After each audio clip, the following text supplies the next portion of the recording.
올 여름에 결혼을 앞두고 있던 예비 신부입니다.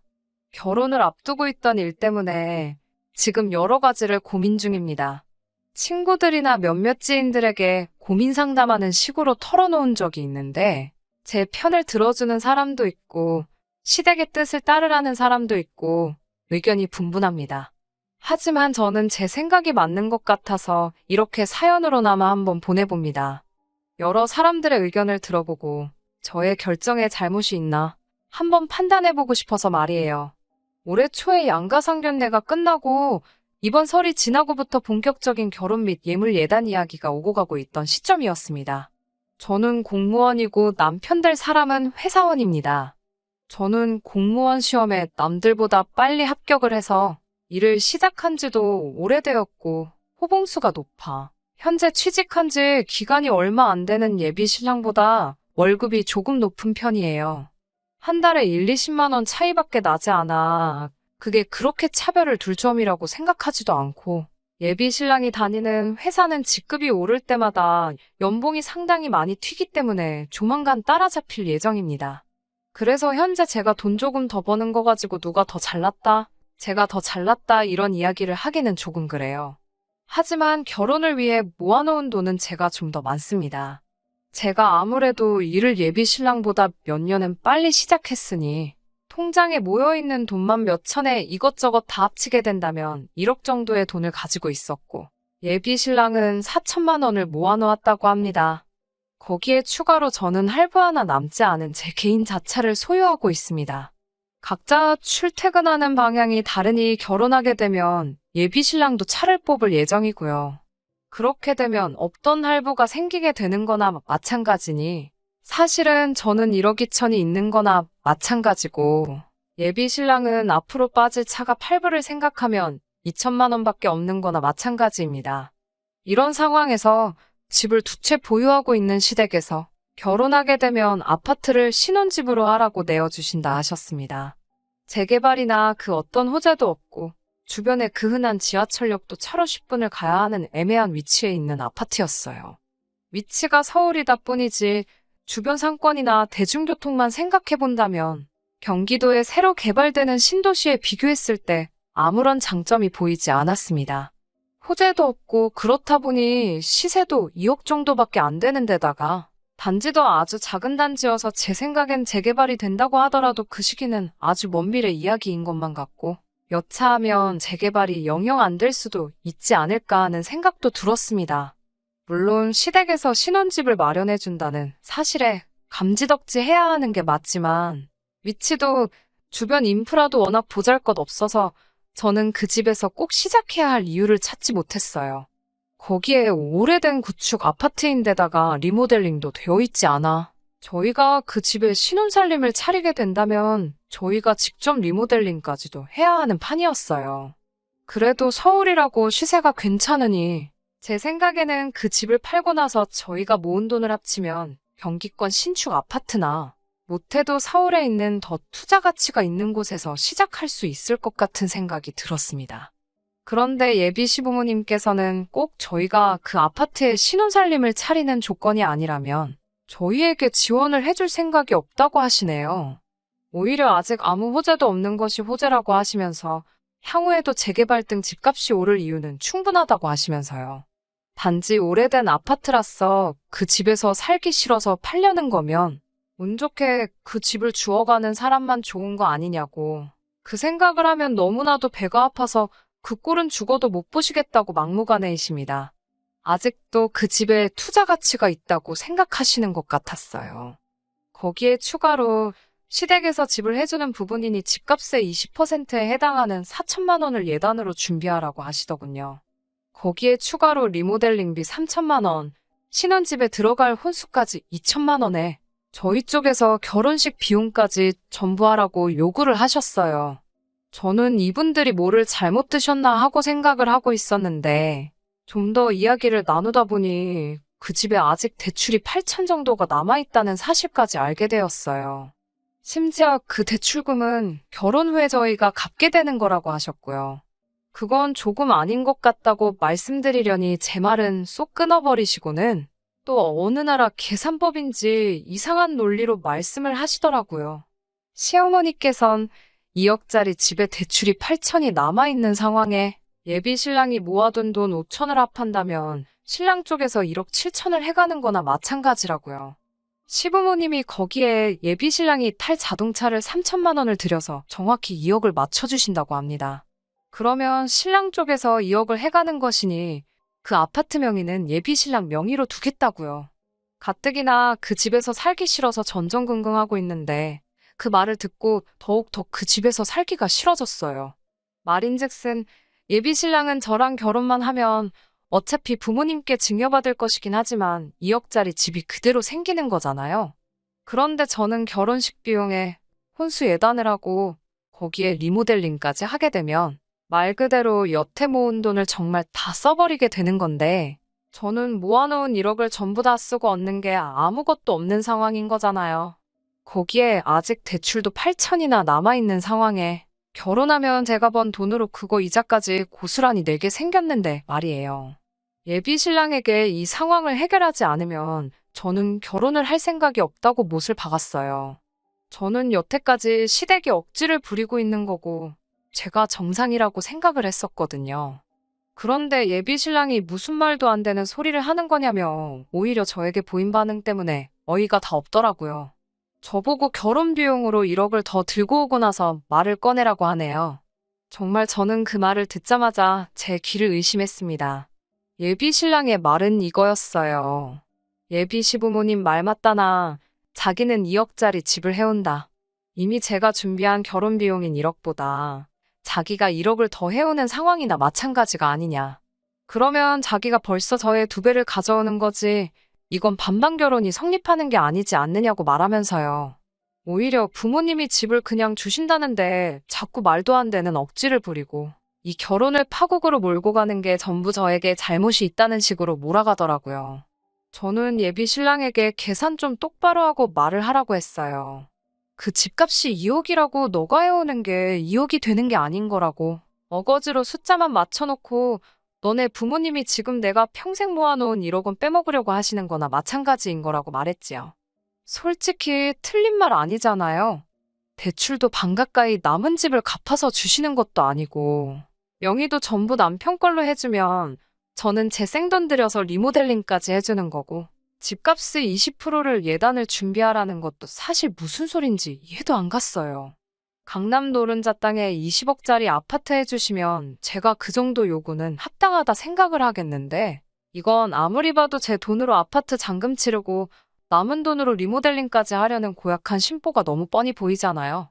칼만 안 들었지 강도나 다름없는 상황이라 저도 말이 조금 지나친 부분이 있을 수도 있었지만 심했다고 생각하지 않아요.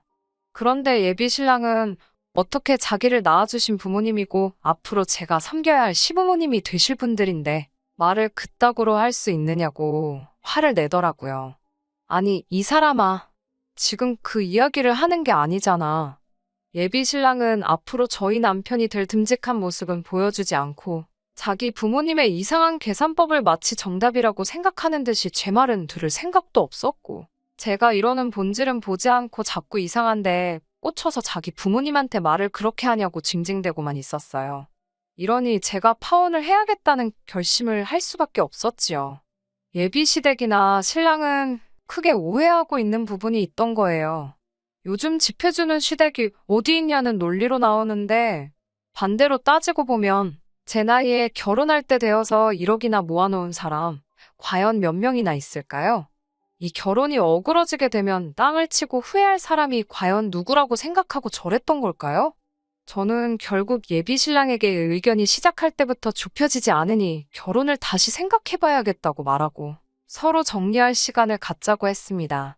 사실 저도 마음이 여렸던 게 그때 가서 예비 신랑이 지네 부모님들 계산법에 오류가 있다는 걸 발견하고 제 편으로 돌아와 준다면 결혼을 다시 긍정적으로 생각해 보아야겠다고 잠깐 생각을 했었어요.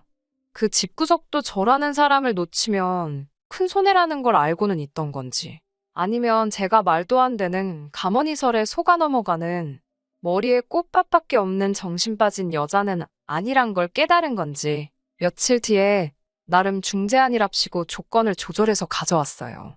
그걸 듣고 나니 더욱 더 기가 차더라고요. 현금 해단을 줄여줄 테니 저보고 남편의 차를 해오라고 하더라고요.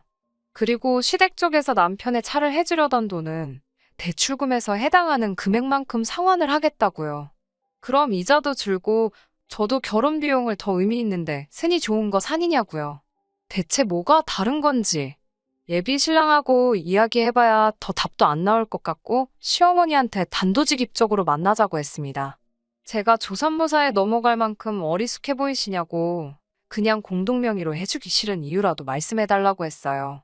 정 안 되면 어차피 살기도 싫은 그 집 그냥 시부모님이 노후 대책으로 가지고 계시라고 하고 그냥 예랑이가 모은 돈, 제가 모은 돈 합쳐서 경기도권 전세로 들어가던지 아니면 돈에 맞는 빌라 전세를 들어가던지 월세부터 시작하려고요.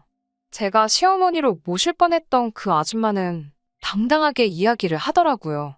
전월세로 가자는 건 제가 모은 돈으로 집을 하겠다는 말인데 그러면 우리 아들 기죽어서 어떡하냐고요. 예로부터 남자가 더 해오면 더 해왔지.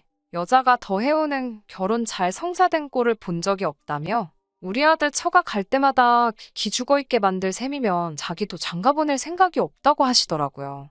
처음에는 저도 이 아줌마 꽉 막힌 사고를 제가 바꿔보려고도 많이 노력을 했어요.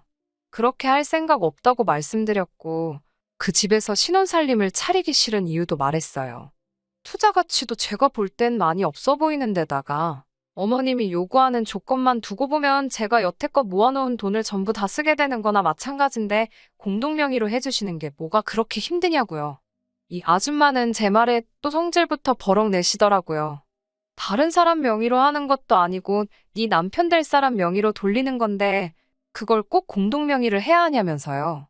아직 결혼도 안 했는데 벌써부터 이혼했을 때 손해볼 생각하는 꼬라지가 마음에 안 든다는 말을 하시더군요. 더 말해봐야 제 입만 아플 것 같아서 사람을 모르는 거라고 저라고 이 결혼이 하기도 전에 이렇게 어그러질 줄 몰랐다고 말씀드리고 다음에는 더 어머님 말에 순종적인 며느리 찾으셨으면 좋겠다 한마디 하고 자리에서 일어났어요. 자리에서 멀어지는 저를 불러 세우면서 진짜 저 아줌마가 마음속에 꽁꽁 숨겨놓았던 본심을 털어놓더라고요. 집이라도 아들 명의로 되어 있어야 제가 시댁의 며느리 도리를 할 거라고 하네요. 아들 명의로 해놓는 대신에 앞으로 5년 동안 제가 시댁에 어떻게 하는지 보고 그러고 나서 제가 며느리 도리를 잘한다면 그때 가서 그 아파트를 공동명의로 돌려주겠다고 그러면 저도 불만이 없지 않겠느냐고 하시며 그렇게 하자고 제안을 하시더라고요. 네가 원하는 공동명의에 내가 해주겠다는 식으로 말하면서요. 참나. 제가 이 상황에서 아직도 무슨 거래를 하러 온 것처럼 생각하시더라고요. 더 이상 예비 시어머니, 아니, 이 아줌마가 준비한 카드도 더 이상 없는 것 같은데 저도 이번 일로 몇 주 동안 시달리다 보니까 오히려 제가 이 남자와 결혼을 꼭 해야겠다는 마음은 이미 사라진 지 오래였고요. 이제는 진짜로 끝내야 할 때란 걸 알겠더라고요. 그래도 끝까지 아줌마라고 부르지 않고 어머님이라고 부르며 예의는 챙겨서 하나하나 조목조목 따져드렸어요. 다른 데다 집 해줄 돈은 없으니 투자하다 망한 집 가지고 집 해준다고 그렇게 유세를 부리고 싶으셨느냐. 그런데 또 새 집으로 고쳐주고 대출금까지 갚아놓으려니 그건 또 아까웠던 거 아니냐고요. 마침 눈에 콩깍지가 씌어서 모자란 아들놈하고 결혼한다는 여자가 나타났는데 그 여자 돈으로 대출이며 리모델링에 아들 자동차까지 할 수 있겠다는 계산이 서서 그래서 지금 저한테 이런저런 조건 거신 거 아니냐고요. 남의 돈으로 다 할 수 있을 뻔했는데 못해서 아쉽겠다고 한번 빚고 왔어요. 어머님 아들하고 결혼을 하려고 결심했다고 해서 그 상대방인 저를 멍청하다고 생각하신 거면 아주 크게 오해하신 거라고 한마디 해드렸지요. 그깟 집 안 해준다고 해서 며느리 놀이 안 할 것 같은 여자였으면 애초에 결혼을 시키면 안 되셨다고. 저는 어머님께서 우리에게 뭘 해주시는 여하에 관계없이 며느리돌이라든지 대리효도까지 아마도 다 할 수 있었던 아마 어머님이 찾을 수 있던 며느리 중에서는 제일 가는 며느리였을 거라고 말씀드렸어요. 그런 저를 이렇게 만든 것도 이렇게 놓치게 된 것도 모자란 아들 탓도 있지만 어떻게든 벗겨먹으려고 했던 어머님 잘못이 제일 크다고 저는 이렇게 오늘로 어머님을 뵙는 게 마지막이겠지만 어머님하고 그 잘난 아드님만큼은 평생 저를 놓친 걸 후회하며 살았으면 좋겠다고 말씀드리고 자리 박차고 나왔네요. 가게 밖을 나서는데 왜 이렇게 마음이 후련하던지. 여태까지 예비 신랑과 무슨 의리 때문에 이 결혼 꼭 할 수 있게 조건을 맞춰보려. 그렇게 혼자서 마음고생해가면서 그 긴 시간을 남편 될 뻔했던 무조건 내 편을 들어줬어야 할 그 자식 없이 혼자서 싸워왔는지 싶더라고요. 사연 시작할 때 말씀드린 대로 이 결혼은 뒤집어졌고 아직도 전 예비 신랑에게서는 연락이 와요. 아마 한 번 더 기회를 달라는 말이겠죠. 혹시나 마음 약해질까봐 연락도 받지 않고 문자도 확인하지 않고 다 지워버리고 있습니다. 앞서 말한 대로 몇몇 지인은 잘했다고 이제 벤츠 탈 일만 남았다고 응원해주면서도 몇몇 분들은 그래도 예비 시어머니 말이 딱히 틀린 건 없다고 하는 사람도 있어서 그래서 이렇게 사연 보내봤어요. 그 어떤 대답을 듣는다고 해도 저는 절대 예비 신랑과 다시 결혼할 마음 같지 않을 거예요.